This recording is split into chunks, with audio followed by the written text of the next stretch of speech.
بسم اللہ الرحمن الرحیم رب اشرح لی صدری ویسر لی امری واحلل عقدۃ من لسانی یفقہوا قولی رضیت باللہ ربا وبالاسلام دینا وبمحمد صلی اللہ علیہ وسلم نبیا ورسولا اللہ اکبر اللہ اکبر اللہ اکبر لبیک لبیک لبیک یا رسول اللہ صلی اللہ علیہ وسلم الحمد للہ رب العالمین والصلاة والسلام على خاتم النبیین سید الرسل وخاتم المعصومین وعلى آلہ واصحابہ اجمعین اما بعد فاعوذ باللہ من الشیطان الرجیم بسم اللہ الرحمن الرحیم ان الذین یلحدون فی آیاتنا لا یخفون علینا صدق اللہ العظیم وصدق رسولہ النبی الکریم الامین ان اللہ وملائکتہ یصلون علی النبی یا ایہا الذین آمنوا صلوا علیہ وسلموا تسلیما الصلاة والسلام علیکہ یا سیدی یا رسول اللہ وعلى آلک واصحابک یا سیدی یا حبیب اللہ الصلاة والسلام علیکہ یا سیدی یا خاتم النبیین وعلى آلک واصحابک یا سیدی یا خاتم المعصومین مولاي صلی وسلم دائما ابدا على حبیبک خیر الخلق کلہم منزہ عن شریک فی محاسنہ فجوہر الحسن فیہ غیر منقاسم محمد تاج رسل اللہ قاطبۃ محمد صادق الاقوال والکلم محمد ذکرہ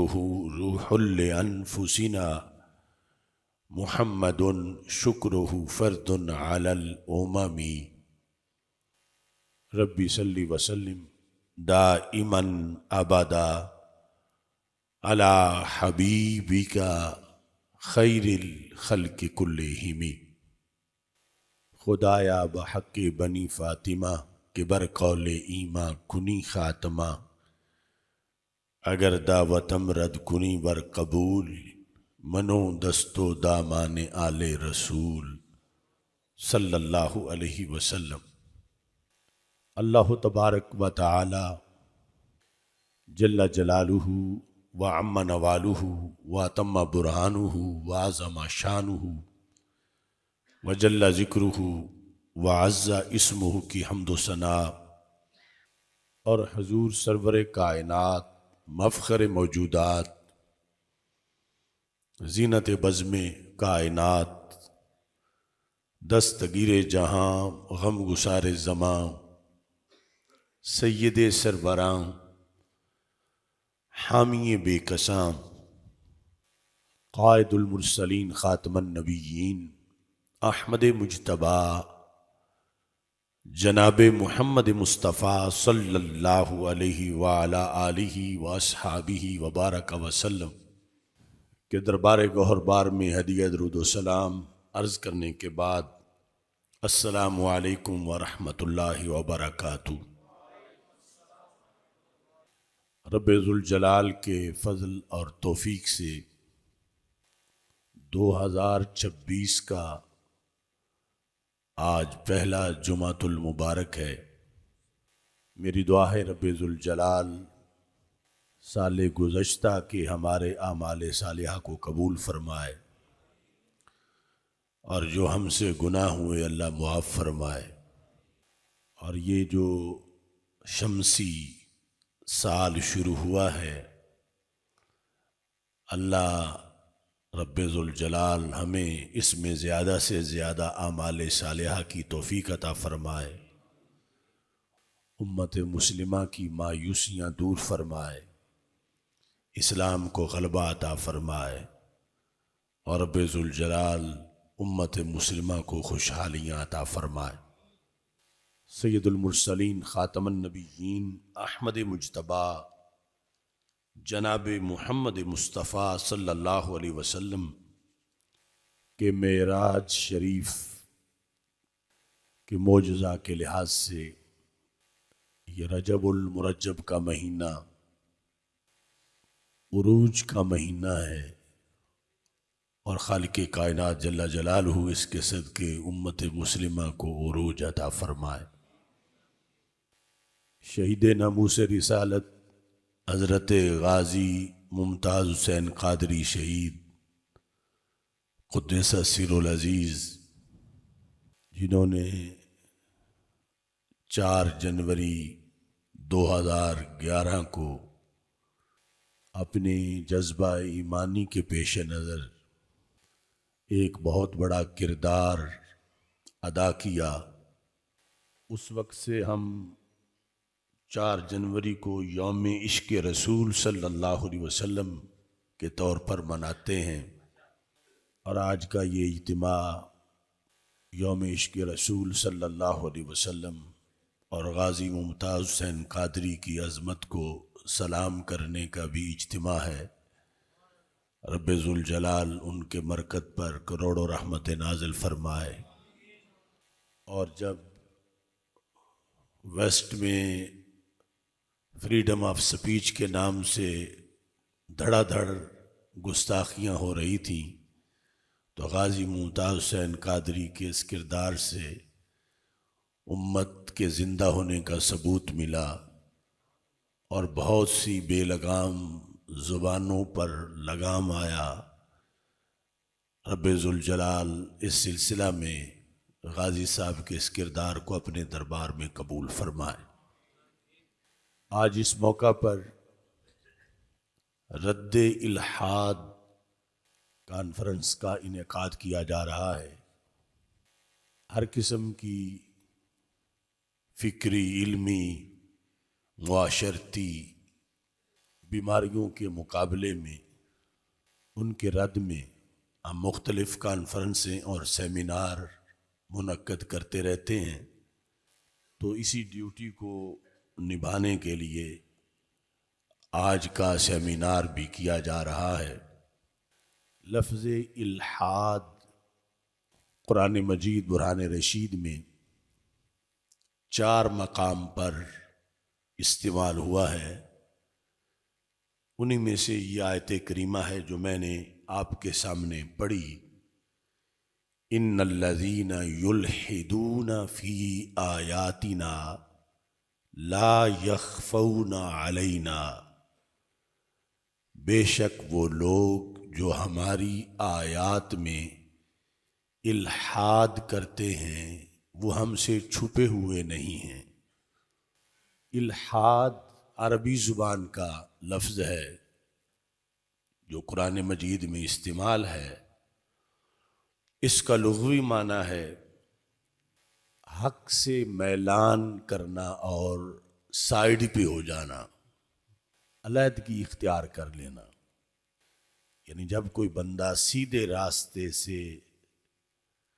ہٹ کے سائیڈ پہ ہو جائے تو عربی زبان میں اس کو الحادہ کہا جاتا ہے، کہ وہ ملحد بن گیا،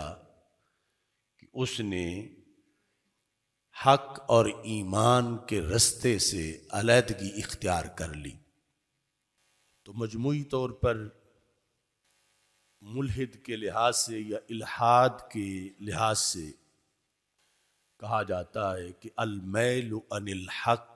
والعدل، حق سے اعراض کرنا، والعدول عنہ، اس سے سائڈ پہ ہو جانا، فی ما یتعلق باسماء اللہ تعالی، ان تعلیمات میں جن کا تعلق رب ذوالجلال کے اسماء کے ساتھ ہے، اللہ کے ناموں کے ساتھ ہے۔ چونکہ قرآن مجید میں ہے وَذَرُوا الَّذِينَ يُلْحِدُونَ فِي أَسْمَائِهِ، جو اللہ کے ناموں میں الحاد کرتے ہیں انہیں چھوڑ دو، سَيُجْزَوْنَ مَا كَانُوا يَعْمَلُونَ، انہیں جزا دی جائے گی جو وہ کر رہے ہیں، یعنی قیامت کے دن۔ تو ایک ہے الحاد اللہ کے اسماء میں، اور پھر آگے نفس الامر میں صرف اسماء میں نہیں، اللہ کی ذات میں اور اللہ کی صفات میں۔ دوسرا او بیتہ الحرام، اللہ کے گھر میں الحاد، کیونکہ اس میں رب ذوالجلال جب مسجد حرام کا ذکر کرتا ہے تو وہاں فرماتا ہے وَمَن يُرِدْ فِيهِ بِإِلْحَادٍ، جس نے اس مسجد میں الحاد کا ارادہ کیا، نُذِقْهُ مِنْ عَذَابٍ علیم، ہم اسے دردناک عذاب چکھائیں گے۔ او بآیاتہ الکرام،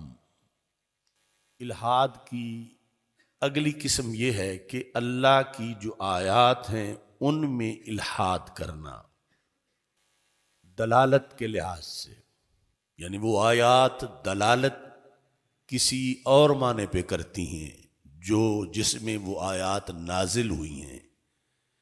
لیکن الحاد سے انہیں پھیرنا اور ان سے کوئی اور چیز ثابت کرنا، تو یہ ہے الحاد آیات میں۔ او فی من تنزلت علیہ، یعنی ان کے مورد کو بدلنا اور جس کا اس میں رد کیا گیا ہے اس تردید کو بدلنا۔ بہرحال یعنی یہ جتنے بھی قسم کے الحادات کا ذکر قرآن میں ہے، جب قرآن اترا صدیوں پہلے، اور عربی زبان میں جو اس لفظ کے استعمالات ہیں وہ سارے کے سارے برے معنی میں ہیں، یعنی الحاد کا کوئی معنی بھی اچھا نہیں سوائے اس کے جو لغوی الحاد ہو، لیکن اس میں یہ استعمال ہی نہیں ہوتا۔ ہمارے ماحول میں جن معنی میں بھی استعمال ہوتا ہے وہ سارے کے سارے معنی برے معنی ہیں۔ عقائد کے لحاظ سے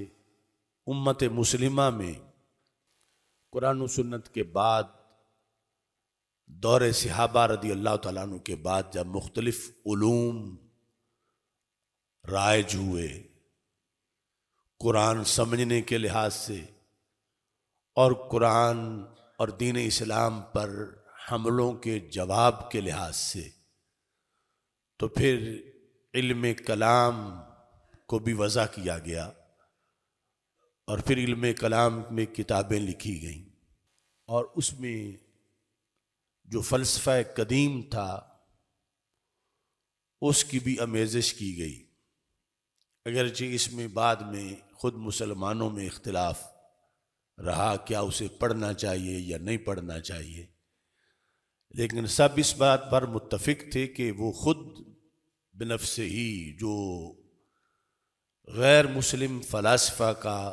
فلسفہ ہے وہ اپنے طور پر اس میں کثیر کفریات بھی ہیں، تو صرف اس کو پڑھنا جائز قرار اس لیے دیا گیا کہ اس کے ذریعے جو غیر مسلم اسلامی عقائد پر اعتراض کرتے ہیں ملحدین، ان کا انہی کی زبان میں جواب دیا جائے، یعنی جو قرآن و سنت کو تسلیم نہیں کرتے اور محض عقلی علوم کی بنیاد پر وہ اسلام پر تنقید کرتے ہیں، تو تو ان کے جواب کی خاطر پھر اس کے علم کلام کے پڑھنے کو جائز قرار دیا گیا، یہاں تک کہ اب بھی کچھ حصہ ہمارے درس نظامی میں موجود ہے، جبکہ بندہ ناچیز نے پڑھا تھا تو اس وقت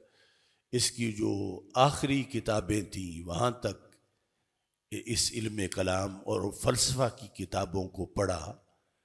اور صرف اس بیس پر کہ یہ خود تو محمود نہیں ہے، اچھا نہیں ہے، لیکن جس کام کے لیے ہے کہ رد کیا جائے ملحدین کا، اس کو پیش نظر رکھ کے اور اس کے اندر جو فلاسفہ کے عقائد ہیں ان سے اپنے آپ کو دور رکھ کے اس کو اسلام کے تحفظ کے لیے پڑھا جائے۔ تو ہمارے لیے قرآن و سنت میں عام انسان جو ہے اس کو یہ اجازت نہیں ہے کہ وہ ایسی بحثوں میں پڑے، چونکہ ایمان کو ضائع کرنے کے لیے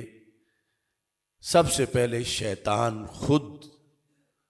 حملہ آور ہوتا ہے اور وسوسے ڈالتا ہے،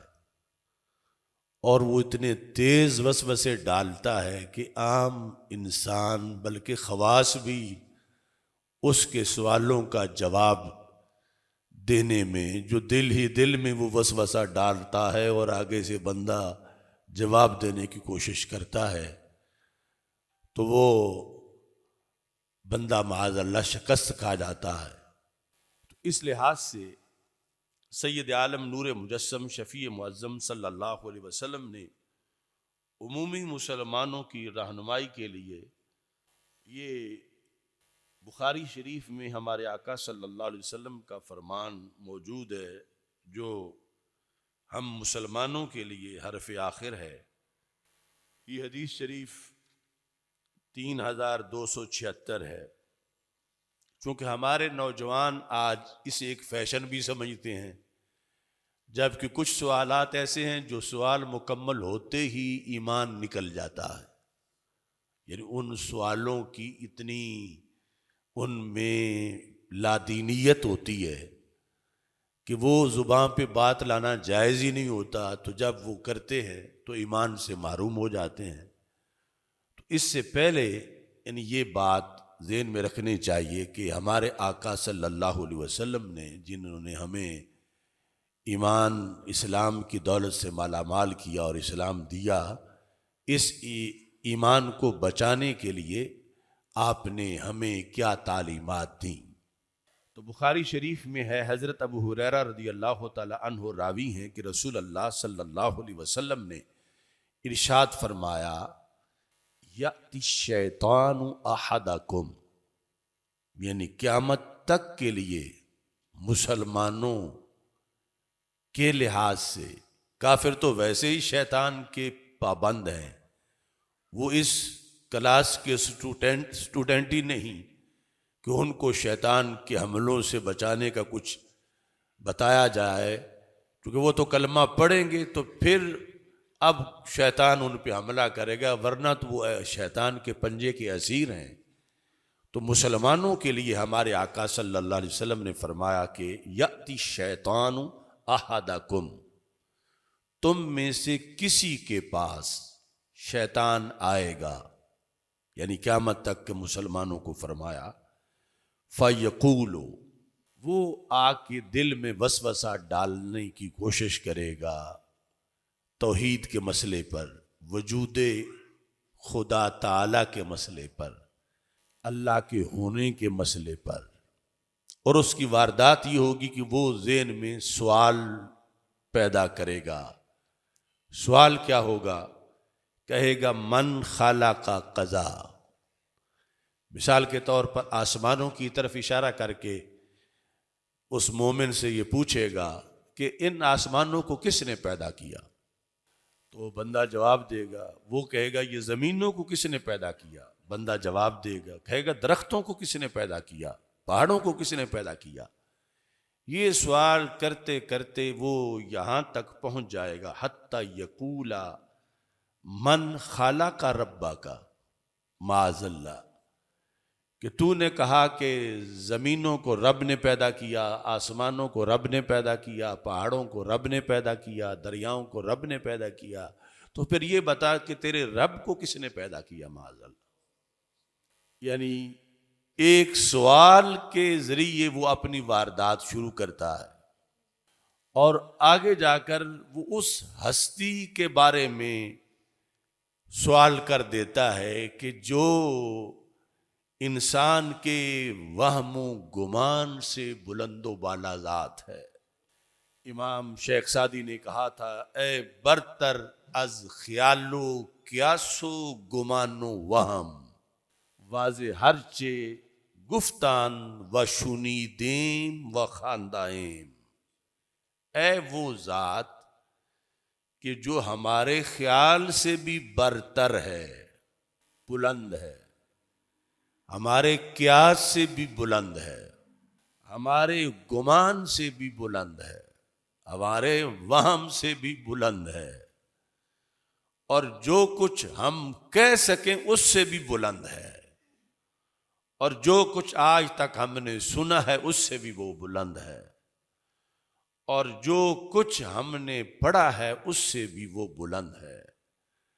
اب اس ہستی یعنی ذات خدا تعالی کے بارے میں وہ شیطان بندے کے دل کے اندر یہ سوال پیدا کرتا ہے کہ پھر اسے معاذ اللہ کس نے پیدا کیا؟ یعنی اصل اس کا مقصد انکار خدا ہے،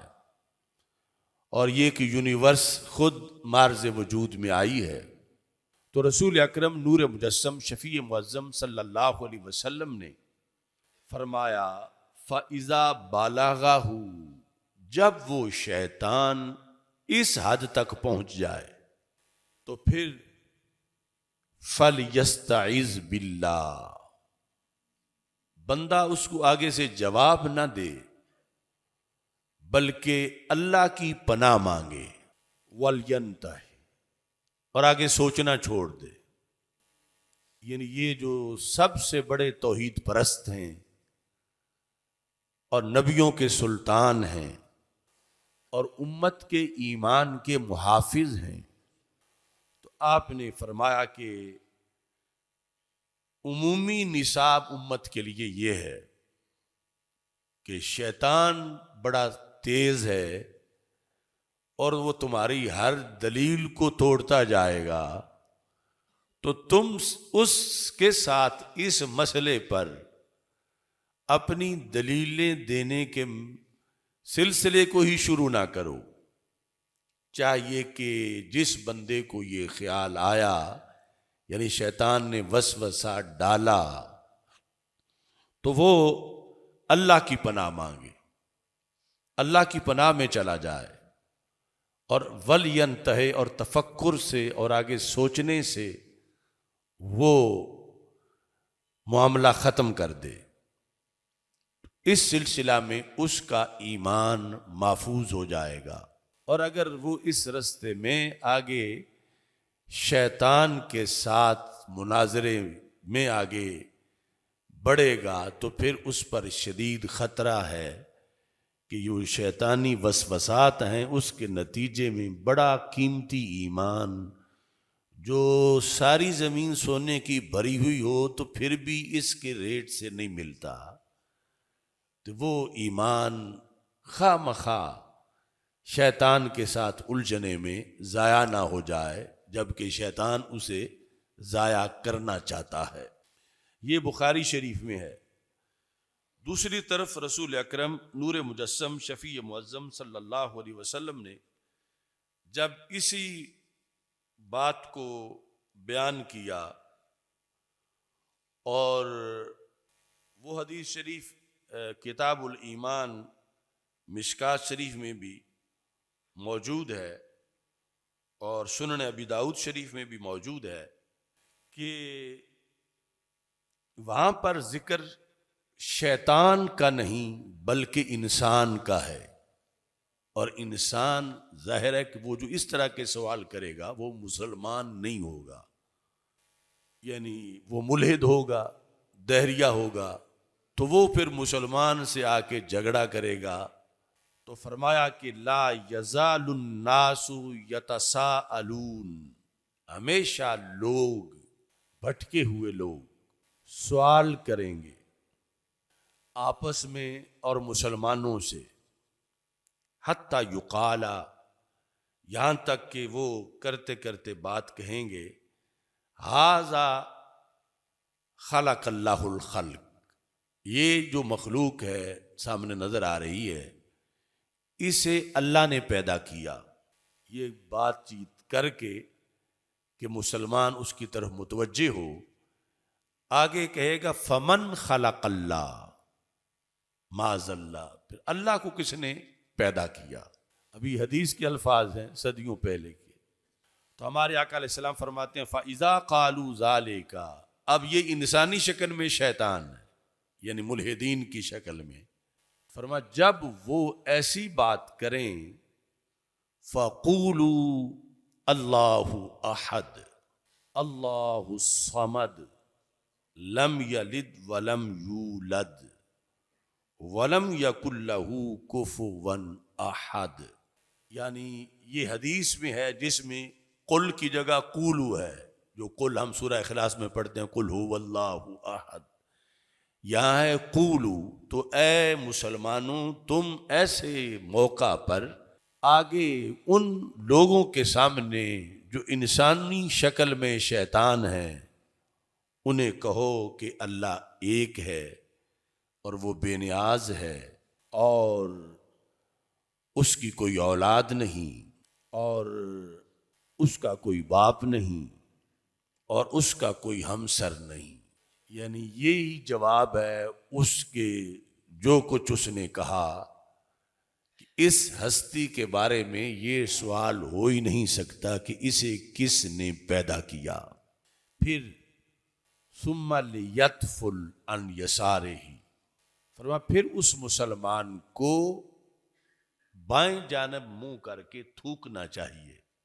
جو اس بحث میں جس کے ساتھ کوئی پڑا ہوا تھا یہ سورہ اخلاص پڑھ کے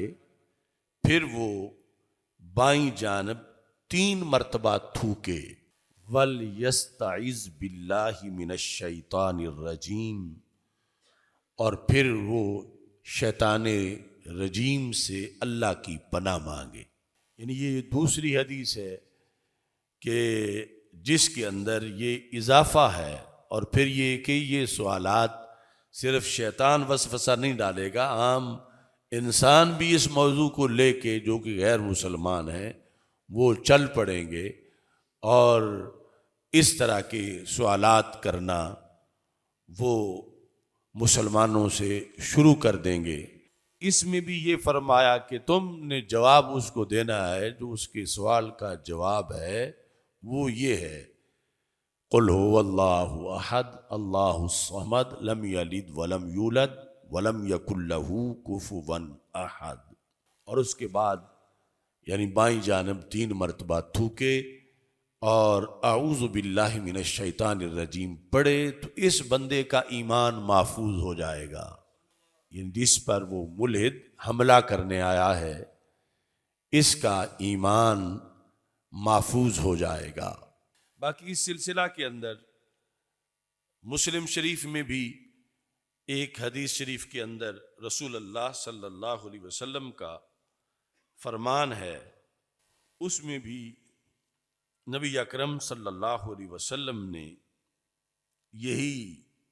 من خالہ کا قضا و قضا کے لحاظ سے جو شیطان کا حملہ ہے اس کو ذکر کیا. وہاں ہمارے آقا علیہ السلام نے فرمایا کہ جب وہ یہ باتیں کرے تم سے اور پھر یہ کہے کہ معاذ اللہ من خلق اللہ قل آمنت باللہ، تم جواب میں کہو کہ میں اللہ پر ایمان لایا، اور اس پر اپنی بحث کو تم یعنی اس سے بات نہ کرو اور ختم کر دو. اب اس میں یہ ہے کہ کوئی اگر جو بات کرنے والا ہے ان کی بھی 2 قسمیں ہو سکتی ہیں اور جن سے بات کی جا رہی ہے ان کی بھی 2 قسمیں ہو سکتی ہیں. مثلا بات کرنے والا جو ہے وہ پورا ابھی ملحد نہیں بنا، وہ مسلمان تھا، اس کو کسی نے شک ڈالا ایسی باتوں سے اور وہ اپنے شک کو زائل کرنا چاہتا ہے، تو اب اگر کوئی سامنے شفا دینے والا طبیب ہے تو وہ پھر اس کے شک کو دور کرنے کی کوشش کرے۔ اور ایسے ہی یعنی جس کے ساتھ بات کی جا رہی ہے وہ بھی دو طرح کا ہو سکتا ہے کہ یا تو عام مسلمان ہے یا پھر وہ پکا عالم دین ہے جو اس کو اسی کے لہجے میں عقلی طور پر جواب دے سکتا ہے، تو وہ پھر اس کو جواب دے تاکہ اس کا شک زائل ہو جائے اور وہ پکا مسلمان ہو جائے۔ یا مسلمان نہیں تھا تو اب اس کا وہ جو الحاد کی وجہ سے دین سے دور ہے اس کا شک جو ہے وہ دور ہو جائے۔ تو اس سلسلہ میں جس وقت وہ معاذ اللہ یہ کہتا ہے کہ فمن خلق اللہ، تو اللہ کو پھر کسی نے پیدا کیا، جب ہر چیز کو کسی نہ کسی نے پیدا کیا ہے اور جواب تم دیتے ہو اللہ نے کیا ہے، اللہ نے پیدا کیا ہے، اللہ نے پیدا کیا ہے، تو پھر اللہ کو کسی نے پیدا کیا، یعنی اس کو پھر کہنا چاہیے عقلی طور پر کہ اللہ جس کو کہتے ہیں وہ واجب الوجود ہے، وہ ممکن نہیں، وہ ممتنع نہیں۔ واجب الوجود نیسیسری بینگ ہے۔ تین طرح کے مفہوم ہیں، ایک ہے ممکن، دوسرا ہے واجب، تیسرا ہے ممتنع۔ تو ممکن وہ ہے کہ جو ترازو کے دو پلڑوں کی طرح اس کا عدم اور وجود ہے، کبھی اس کے وجود والے پلڑے کو کوئی جھکا دیتا ہے تو وہ موجود ہو جاتا ہے، اور کبھی عدم والے پلڑے کو کوئی قوت جھکاتی ہے جو مؤثر ہے تو وہ معدوم ہو جاتا ہے۔ یہ ہم سارے ہیں، ایک وقت تھا ہم نہیں تھے، ہمارے وجود کو ایک ذات نے ترجیح دی، یہ پلڑا جھکایا تو ہم موجود ہو گئے، اور پھر ایک وقت آئے گا ہمارے عدم والا پلڑا بھاری ہو جائے گا تو ہمارا وجود ختم ہو جائے گا، ہم معدوم ہو جائیں گے۔ یہ ایک طبقہ ہے جنہیں ممکنات کہا جاتا ہے اور یہ پوری کائنات ہے، اور دوسری طرف ممتنع ہے۔ ممتنع وہ ہے کہ جس کا عدم نہ ہونا ہر حال میں فرض ہے، اس کو کبھی وجود مل ہی نہیں سکتا، وہ ممتنعات ہیں۔ کس طرح؟ یعنی اللہ تعالیٰ کا کوئی حقیقت میں شریک ہو، یہ بات ممتنع ہے۔ شریک کو، شریک کے باری تعالیٰ کو نہ وجود ماضی میں ملا ہے، نہ اب ہے، نہ کبھی ملے گا۔ یہ علیحدہ بات ہے کہ کوئی گمراہ شریک کو مانتا رہے، لیکن جو اللہ کا شریک ہو جینون، اس کا وجود جو ہے وہ ممتنع ہے، وہ ممتنعات میں سے ہے، اور خود اللہ تعالیٰ جو ہے وہ واجب الوجود ہے۔ واجب الوجود وہ ہوتا ہے کہ جس کا وجود ہر حال میں فرض ہے، کبھی بھی اس پہ عدم نہیں آ سکتا، نہ ہونا اس کی شان ہی نہیں، نہ ماضی میں، نہ حال میں، نہ مستقبل میں۔ وہ ازلی ہے، وہ ابدی ہے، وہ دائمی ہے۔ تو اب جس وقت رب ذوالجلال کی ذات ازلی، ابدی، دائمی ہے، تو جس وقت اس کے لیے بھی کوئی پوچھتا ہے کہ پھر اس کا خالق کون ہے، تو یعنی دوسرے لفظوں میں یہ ہوگا کہ اس سے پہلے کوئی وقت مانا جائے جب وہ نہیں تھا تو پھر وہ بنا، جبکہ جو واجب الوجود ہے اس سے پہلے کوئی ایسا وقت تھا ہی نہیں۔ چونکہ اگر یہ مانا جائے کہ واجب الوجود کے لیے بھی جس طرح جو ہے وہ ممکنات کو ہم ہیں، جتنی ممکنات ہیں، کائنات ہے، ان کے وجود کو کسی اور نے ترجیح دی تو پھر یہ موجود ہوئے۔ وہ راجے کون ہے جس نے ترجیح دی؟ وہ اللہ کی ذات ہے۔ اب اللہ کے وجود کو بھی معاذ اللہ کوئی اور بنانے والا ہو اس شیطان کے قول کے مطابق یا انسانی شکل کے اس ملحد کے مطابق، تو پھر اس میں بحث ہوگی کہ اس کو کس نے وجود دیا۔ معاذ اللہ بطور فرض جس نے اللہ کو وجود دیا، جس کے بارے میں تم پوچھ رہے ہو کہ ہونا چاہیے اسے بھی کوئی وجود دے، تو پھر جس نے معاذ اللہ اللہ کو تخلیق دی یا اللہ کو وجود دیا تو ہم پوچھیں گے پھر اس کو کس نے دیا؟ اب اس کا جواب پھر دینا پڑے گا، اس کو کسی اور نے وجود دیا، ہم اس کے بارے میں پوچھیں گے تو وہ کسی اور نے وجود دیا۔ تو اس کو کہتے ہیں تسلسل،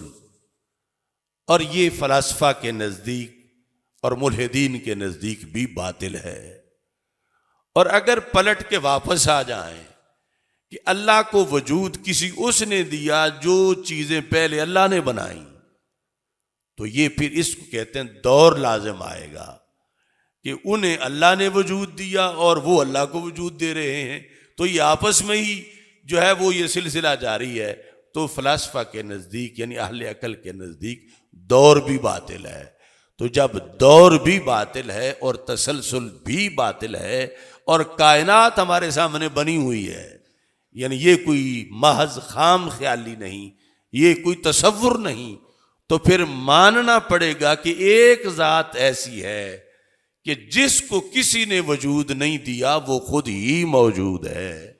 اور اس نے سب کو وجود دیا ہے۔ اس ذات کو واجب الوجود اور اللہ تعالیٰ کہا جاتا ہے۔ تو اس واسطے یعنی ایک تو اس موضوع کا یہ پہلو ہے کہ جس میں وہ سبق جو پہلے حدیث میں گزر گیا ہے، اور دوسرا یہ پہلو ہے، اور اس میں یعنی مناظرہ کے اندر پڑھنا اس کے اندر بہت سی احتیاط ہے۔ گزشتہ دنوں جو وجود باری تعالیٰ پر ایک بحث ہوئی، اس میں وہ جو ملحد تھا کہ اس نے ایسے لفظ بولے کہ جو مسلمان سن نہیں سکتا، اور سن کر اگر دل میں وسوسہ لائے تو پھر کافر ہو جاتا ہے۔ تو پھر ایسے بندے کو یا تو فوراً اس پر روک دینا چاہیے کہ وہ بات پوری نہ ہو، اور جب علیحدہ آزاد ایسا ماحول دیا جائے تو اللہ ایسی ہستی نہیں کہ اس کے بارے میں جو جیسے بکواس کرنا چاہے کرتا جائے۔ تو اس واسطے یعنی ہمارے نبی علیہ السلام نے فرمایا کہ فوراً یا تو جگہ بدلو، یا اٹھ کھڑے ہو جاؤ، یا سوچ بدلو، یا جب تمہارے دل میں اپنے میں یہ محض خیال تک آ رہا ہو اور جب وہ زبان پر لایا جا رہا ہو اور بولا جا رہا ہو اور ہے اللہ کی ذات کے خلاف، تو پھر اس کا یعنی سننا اور اس کا بیٹھنا اور اس کو ریسپیکٹڈ کہنا، یہ سب کچھ مسلمان کے لیے جائز نہیں ہے۔ تو سید عالم نور مجسم شفیع معظم صلی اللہ علیہ وسلم نے ویسے یعنی یہ اجازت امت کو دی ہے کہ وہ عقلی طور پر کسی کو سمجھانا چاہیں تو سمجھائیں، جبکہ ایسی توہین کا کوئی احتمال نہ ہو کہ اگلا ایسا بے لگام ہے کہ وہ جو چاہے اللہ کے بارے میں بولے اور اللہ کے رسول علیہ السلام کے بارے میں بولے، اور اس کو بولنے کا پورا حق دیا گیا ہو کہ باری اس کی ہے۔ ہاں، عقلی طور پر مطمئن کرنا اور سوال کی کسی کو اجازت دینا اور اس کو جواب دینا اس حد تک کہ جب وہ کفر کی تشہیر نہ ہو رہی ہو اور شرک کی تشہیر نہ ہو رہی ہو تو یہ باقاعدہ اسلام کا حصہ ہے۔ کیونکہ نبی اکرم نور مجسم شفیع معظم صلی اللہ علیہ وسلم نے جب فرمایا تھا لا عدویٰ، کہ کوئی بیماری بھی متعدی نہیں، یہ ہم نے کورونا کے زمانے میں اس پر 15-16 پروگرام کیے تھے، اس وجہ سے بھی ہم پہ FIR کٹی تھی۔ لاہور کے والے پروگرام کی وجہ سے، اور ساری دنیا میں اس وقت ہم نے یہ موقف پیش کیا تھا جب میں نے کہا تھا کہ کرونا والے کو میرے بغل میں دو، میں کعبے کا اس کو طواف کراتا ہوں، تم کعبہ بند نہ کرو، یہ کچھ نہیں ہوتا۔ تو لا عدوہ، سرکار صلی اللہ علیہ وسلم فرماتے ہیں ایک کی بیماری دوسرے کو نہیں لگتی، ہر بیماری کے لیے مستقل سبب ہے اور وہ سبب اللہ نے پیدا کیا ہے۔ تو یہ مسئلہ جب آپ بیان کر رہے تھے تو محفل میں ایک صحابی موجود تھے اور وہ بدو تھے، انہوں نے سوال پیش کیا، انہوں نے کہا یا رسول اللہ صلی اللہ علیہ وسلم، یہ تو ہمارے تجربے کی بات ہے کہ فما بال الابل تکون فی الرمل کانھا الظبا، کہ ہمارے اونٹ اچھے بھلے ہوتے ہیں، یعنی ان کے جسم ہرنیوں جیسے ہوتے ہیں، مطلب یہ ہے کہ کوئی خارش انہیں نہیں پڑی ہوتی، بڑے وہ چست و چالاک ہوتے ہیں، اور اوپر سے کوئی اجرب بعیر آ جاتا ہے، اجرب خارش والا، تو اس سے پھر ہمارے سارے اونٹوں کو خارش پڑ جاتی ہے۔ تو اس بنیاد پر یعنی انہوں نے اپنا جو عقلی طور پر مشاہدہ تھا،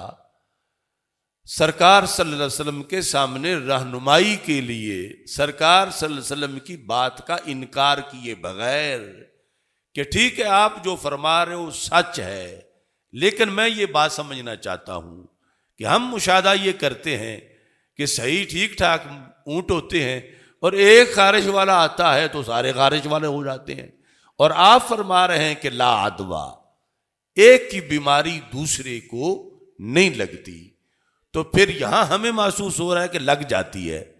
تو اس کا جواب کیا ہے؟ تو رسول اکرم صلی اللہ علیہ وسلم نے فرمایا وہ جو پہلا آیا تھا تمہارے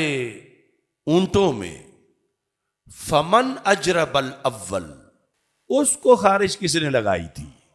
یعنی جب تمہارے ارد گرد اور کہیں خارش کا کہیں وجود ہی نہیں تھا، وہ کہاں سے خارش لے کے آیا؟ اس کو کسی ایسے ریوڑ سے نہیں آیا کہ جہاں سب کو خارش لگی ہوئی تھی، اس کی خارش کا مستقل سبب اللہ ہی ہے کہ اللہ نے اسے خارش لگائی، جیسے اس کی خارش کا مستقل سبب اللہ ہے، ایسے باقی جن کو بھی لگی ان کی خارش کا مستقل سبب بھی اللہ ہی ہے۔ اگر اللہ کی قدرت نہ چاہتی تو تمہارے 100 اونٹوں کے اندر 1000 اونٹ خارش والا بھی آ جاتا تو تمہارے 100 میں سے ایک کو بھی خارش نہ لگتی۔ یہ اس کی مرضی ہے کہ وہ لا یسأل ما یفعل، اس سے پوچھا نہیں جا سکتا کہ تو نے ایسا کیوں کیا، ادھر 1000 کو خارش لگا دی ادھر ایک کو بھی نہیں لگائی۔ تو ہر ایک کا باعث ہے اور وہ اللہ کا حکم ہے، اللہ کی قدرت ہے، اللہ کی تقدیر ہے، ورنہ مجھے یہ جواب دے کہ پہلے کو خارش کس نے لگائی۔ تو اس طرح یعنی اسلام میں یہ گنجائش ہے سوال کرنے کی، پوچھنے کی، اور پھر یہ کہ اسے عقلی طور پر جواب دیا جائے اور اس کو مطمئن کیا جائے، لیکن اس میں پھر ایسا سوال سننے کی کسی کو اجازت نہیں جو سوال ہی کفریہ ہو، تو ایسے سے پھر اگلے کا جو ایمان ہے وہ بھی ضائع ہو جاتا ہے۔ اس کے ساتھ ساتھ ہمارے ائمہ کلام کے ماہرین جو ہیں، مثال کے طور پر امام رازی اسرار التنزیل کے اندر آپ ارشاد فرماتے ہیں کہ ملحد جو ہے وہ بحث کرتا ہے اللہ کی ذات یعنی وجود باری تعالیٰ کے لحاظ سے، تو آپ نے فرمایا کہ اللہ تعالیٰ جو ہے وہ غیر متناہی ہے، اس کی انتہا نہیں، اس کی حد نہیں، وہ لمیٹڈ نہیں، اور یہ اس کی شان ذات کے لحاظ سے بھی ہے اور صفات کے لحاظ سے بھی ہے. اور دوسری طرف عقل ہے جو خود یعنی ہمارے نظریے مسلمانوں کے نظریے کے مطابق تو اللہ کی پیدا کردہ ہے, اور وہ ملحد جو ہے وہ اسے سب کچھ بنائے ہوئے ہے. اور عقل اس کو ملحد بھی تسلیم کرتا ہے کہ عقل متناہی ہے. عقل ایسا نہیں کہ اس کی کوئی انتہا ہی نہ ہو, عقل متناہی ہے. اور جو خود متناہی ہو اس کے اندر یہ وسعت ہی نہیں کہ وہ غیر متناہی کا ادراک کر سکے. تو پھر عقل اس جھگڑے میں پڑتی کیوں ہے جس کی اس کے پاس گنجائش ہی نہیں. یعنی رب ذوالجلال کے لحاظ سے جب ہم کہتے ہیں وہ ازلی ہے, وہ ابدی ہے, وہ دائمی ہے, تو عقل یہ کہے گی جتنی بھی چھلانگ مار لے, مثلا وہ کہے کہ دنیا کو بنے ہوئے 10 لاکھ سال ہو گئے ہیں اور اس سے پہلے 50 لاکھ سال میں تصور کر لیتی ہوں, تو اس وقت خدا کہاں تھا اور یہ معاملہ کیسا تھا اور وہ معاملہ کیسا تھا. تو یہ جتنے جو بھی لفظ عقل بولے گی, جو بھی ہنسا فکر عقل بولے گی, یہ متناہی ہی ہوگا. اور جب کہ اللہ کی ذات غیر متناہی ہے تو اس کو وہ تصور آ ہی نہیں سکتا. جو اس کا آخری تصور ہوگا اللہ اس سے بھی قدیم ہے, اللہ اس سے بھی پہلے ہے, یعنی وہ ازلی ابدی اور دائمی ہے. انسان کی سوچ کوئی وہ لفظ نہیں بول سکتی کہ جب یہ ہو کہ وہ وقت ہو, وہ جگہ ہو, وہ تاریخ ہو, وہ زمانہ ہو, اور جب ابھی معاذ اللہ اللہ نہ ہو, تو اس کا خالق کون ہوگا پھر؟ کیونکہ کوئی چیز جسے بھی دیکھو گے وہ اپنے آپ تو مرز وجود میں نہیں آ سکتی,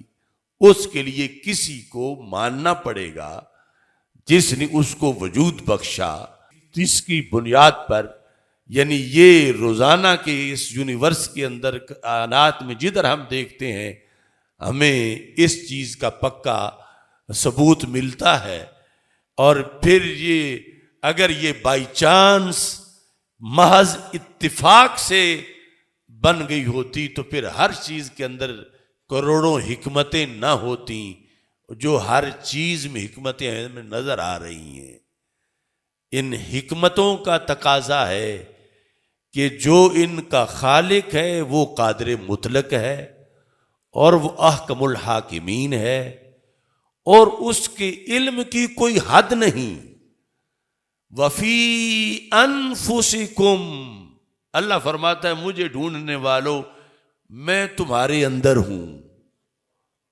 اور جا کے تم نے کائنات میں کہاں باس کرنی ہے. افلا تبصرون, تم دیکھتے نہیں ہو, یعنی رب جھنجھوڑ رہا ہے تم دیکھتے نہیں ہو. اور فلسفی جو ہے وہ جھگڑا کر رہا ہے وہ نظر کیوں نہیں آتا, وہ کہتا ہے میں نظر آتا ہوں تم دیکھتے نہیں ہو. اس لیے اکبر الہ آبادی نے کہا تھا فلسفی کو بحث کے اندر خدا ملتا نہیں, ڈور کو سلجھا رہا ہے اور سرا ملتا نہیں. اب یہ انسان مثال کے طور پر یہ بائی چانس بنا پہلا انسان, تو بائی چانس بنا تو یہ آنکھیں سامنے کیوں ہیں, سائیڈ پہ کیوں نہیں لگی ہوئی, کان سائیڈ پہ کیوں ہیں, سامنے کیوں نہیں لگے ہوئے. تو پتہ چلا خالق حکیم ہے, اسے پتا ہے آواز ہر سائیڈ سے سنی جا سکتی ہے, تو کان سائیڈ پہ بھی ہوں گے تو سن لیں گے, لیکن آنکھیں اگر سائیڈ پہ ہوں گی تو یہ ہر چیز سے ٹکراتا پھرے گا. چلنا اس نے سامنے ہے, نظر اس کو دائیں بائیں آتا ہے. تو یہ محض بائی چانس نہیں بنا, اس کے اندر بڑی حکمتیں رکھی گئی ہیں. فرمایا تم اپنے اندر ہی سوچ لو, اگر اللہ تمہیں محض بازو بغیر کسی جوڑ کے دیتا تو اس کا کیا فائدہ ہوتا؟ بہت محدود سا، اور یہ اور یہ اور پھر یہ اور پھر یہ سارے آگے،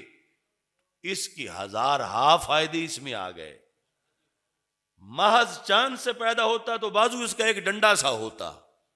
جس میں ہے کہ یہاں جوڑ ہے تو کسی کو مارا جا سکتا تھا، باقی یہ آدھے والا یہ کام اور پھر یہ، اور اس میں مثال کے طور پر یہ انگلیوں کے جوڑ نہ ہوتے، چپٹا سا اس طرح ہوتا صرف، تو پھر یہ کسی کو مارا تو جا سکتا تھا، اس سے کسی کو مضبوط پکڑا نہیں جا سکتا تھا۔ یہ سارے جوڑ جو ہیں، اب اس سے کتنا فائدہ ہاتھ کا بڑھ گیا، اس سے صرف اب مارا نہیں جا سکتا، تھاما بھی جا سکتا ہے، پکڑا بھی جا سکتا ہے، جبکہ یہ بھی بندے کی ضرورتیں ہیں۔ یہ نہیں کہ اس نے ہر وقت کسی کو مارنا ہی ہے، اس نے پکڑ کے لکھنا بھی ہے، اس نے ڈرائیونگ بھی کرنی ہے، اس نے اور ہزاروں کام کرنے ہیں، اور پھر یہ آخر میں ناخن لگے ہوئے ہیں،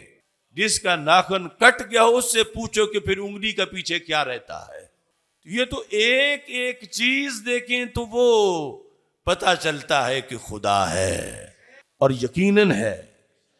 اب یہی دیکھو نا، یہ ہاتھ مان کے اگر اس میں یہ لکیریں نہ ہوتی، بالکل پلین ہوتا، تو پھر جو چیز تم پکڑتے یوں لگتا جیسے مچھلی پکڑی ہے اور ٹپک کے وہ سائڈ پہ گر گئی ہے، کیونکہ یہ اس کی لکیریں ہیں جو چیز کو پختہ کرتی ہیں پکڑنے کے لحاظ سے، اگرچہ اس میں اور بہت سی حکمتیں ہیں۔ تو جس کے بنائے ہوئے انسان کے اندر کروڑہا حکمتیں اس نے رکھی ہوئی ہیں، تو اپنے آپ کوئی زمین کو مٹی کا تھوبا اٹھا کے پھینک دے تو اس طرح نہیں، یہ قادر مطلق اور حکیم نے پیدا کیا۔ اور صرف یہ نہیں، ہر چیز میں ہزارہا مخلوقات ہیں، ہزارہا مخلوقات ہیں۔ اب قرآن میں مکھی مچھر کا ذکر ہے، تو مچھر وہ جس ڈنگ سے کاٹتا ہے وہ ایک باریک سا پائپ ہے جس کے اندر سوراخ ہے، اور اس کے ذریعے وہ خون چوستا ہے۔ اب اتنا باریک کون اور بنا سکتا آج اتنی ٹیکنالوجی کے بعد بھی؟ یعنی وہ کہہ رہے ہیں کہ بس بائی چانس بن گیا، تو وہ اتنا باریک پائپ ہے کہ نظر بھی مشکل سے آتا ہے، لیکن اس کے اندر پھر ایک سوراخ ہے، اور ایسے کوئی مثال کے طور پر ایک مچھر ہی نہیں، کروڑوں مچھر ہیں۔ تو یہ اس کی قدرت بولتی ہے۔ بحر و بر میں خشک و تر میں ہیں تیرے جلوے عیاں، ہر طرف جلوہ ہے تیرا پھر بھی ہے تو لامکان۔ تو یہ خالق کائنات جل جلالہ کی قدرت ہے، وہ صمد ہے، وہ لم یلد ولم یولد ہے، اس کی کوئی برابری کرنے والا نہیں ہے، وہ ازلی ہے، وہ ابدی ہے، اسے نہ تھکاوٹ ہوتی ہے اور نہ وہ سوتا ہے، نہ وہ دورے پہ جاتا ہے، اور وہ اکیلا ہی ساری کائنات کا نظام چلا رہا ہے، اور کب سے کب تک، اور انسانی عقل تھک ہار کے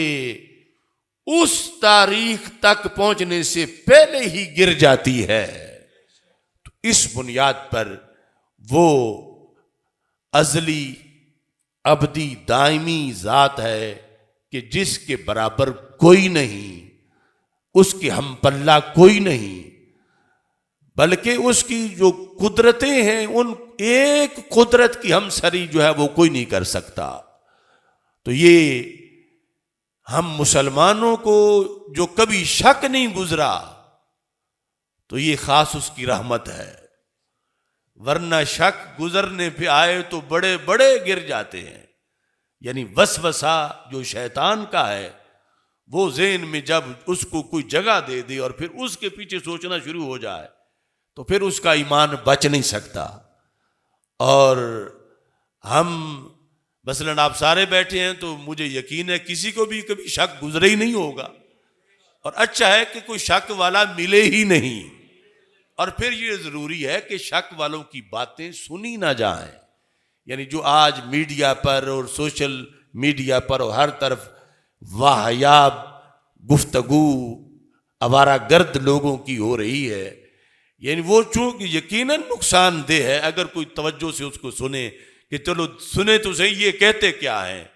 تو اتنے میں ہی بہت کچھ لٹ جاتا ہے اور پتہ بھی نہیں چلتا۔ کیونکہ کہا گیا ہے کہ انسان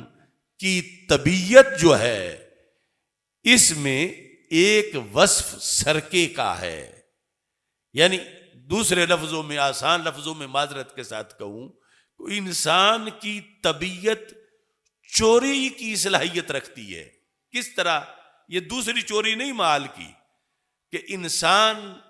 طبیعت دوسری طبیعت کو دیکھ کے کہتی جو اس میں ہے وہ میں بھی لے لوں۔ تو انسان یعنی یہ عام انسان ہم جیسا طبعاً یہ دوسروں سے اپنے اندر کوئی چیز حاصل کرنے کے لحاظ سے چوری کر لیتا ہے۔ تو جب ایسی چیزیں نظر آتی ہیں سامنے اور جہان فتنوں سے بھرا پڑا ہے تو اس طرح پھر یہ طبیعت چوری کر لیتی ہے، اور چوری اس طرح کرتی ہے بندے کو پتہ بھی نہیں چلتا، اور طبیعت کہیں سے چوری کر کے لے آتی ہے، اور وہ جو چوری کی ہے وہ ایمان کی دشمن ہے، وہ زہریلی سوچ ہے کہ جس کی وجہ سے بندے کا کچھ نہیں بچتا۔ اس واسطے جو رسول اکرم صلی اللہ علیہ وسلم کی حدیثیں پہلے میں نے سنائی کہ عام مسلمان مومن کو اس رستے پہ پڑھنے کی ضرورت ہی نہیں، اگر وسوسہ آ بھی جائے تو وہ کہ آمنت باللہ، وہ سورہ اخلاص پڑھے اور اللہ کا شکر ادا کرے۔ اس واسطے قبر کی دیوار تک ایمان بچا کے لے جانا بڑا مشکل ہے کہ رستے میں ہیں جا بجا تھانے والے، کوئی نہ کوئی فتنہ منہ کھول کے کھڑا ہے۔ تو میری دعا ہے رب ذوالجلال ہم سب کو شیطانی وسوسوں سے اور ایسے لوگوں سے جو فتنہ ہیں اللہ ہمیں بچا کے رکھے، اور ہمارے ایمان کو رب ذوالجلال وقت نزع سلامت رکھے۔ میں سب کو دعوت دینا چاہتا ہوں انشاءاللہ 10 جنوری کو، چونکہ آئندہ جمعہ میں چونکہ شیخو پورہ میں ہوں گا، تو 10 جنوری کو ایوان اقبال لاہور میں ایک تو یہ تاریخی منظر ہوگا کہ 210 علماء و قراء کو فارغ التحصیل کیا جائے گا۔ ایک عالم بنانا بھی بڑا مشکل ہوتا ہے، تو یہ اللہ نے توفیق دی کہ ہم نے اتنا بڑا کارخانہ لگایا ہوا ہے۔ 210 فارغ التحصیل ہوں گے، جن میں مفتیان کرام بھی ہیں، دورہ حدیث والے بھی ہیں، دوسرے ہیں، اور اس میں ان کے علاوہ پھر جو ہمارے پی ایچ ڈی ہوئے ہیں اور جو ایم فل جنہوں نے کیا ہے وہ علیحدہ تعداد ہے، اور اصل جو کانفرنس ہے وہ روح تصوف کانفرنس ہے۔ اس واسطے قافلوں کی شکل میں یہاں سے آپ نے شریک ہونا ہے۔ یہ خصوصاً منیر قادری صاحب اور میاں محمد الیاس صاحب اور باقی حضرات، آپ سب حضرات نے ان سے رابطہ کر کے، ادریس صاحب سے رابطہ کر کے وقت پہ پہنچنا ہے۔ یہ نہیں کہ پھر وہ باہر ہم سڑکوں پر بھی انتظام تو کریں گے لیکن اندر جگہ ملے تو یہ اچھا ہے۔ اللہ سے دعا ہے کہ اللہ تعالی ہمیں ان سخت حالات میں یہ کام کرنے کی توفیق عطا فرمائے اور کامیابی سے ہمکنار ہو۔ وآخر دعوایا ان الحمد للہ رب العالمین۔